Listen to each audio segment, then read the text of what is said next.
Hadirin sidang jamaah Jumat yang dirahmati oleh Allah.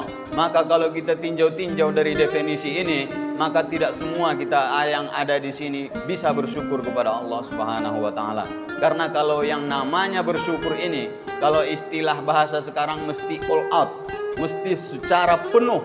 Apapun nikmat yang diberikan oleh Allah kepada kita, semuanya kita gunakan beribadah kepada Allah Subhanahu wa taala. Kalau kita tinjau satu Aceh Singkil ini pun tak ada yang bersyukur kepada Allah. Tak ada yang namanya syakir.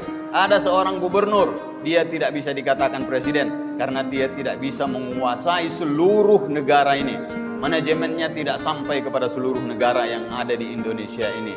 Begitu juga dengan orang yang bersyukur ini. Kita tidak dikatakan dengan orang si syakir, orang yang bersyukur, kalau tidak secara penuh kita seluruh nikmat itu kita gunakan untuk beribadah kepada Allah Subhanahu wa taala.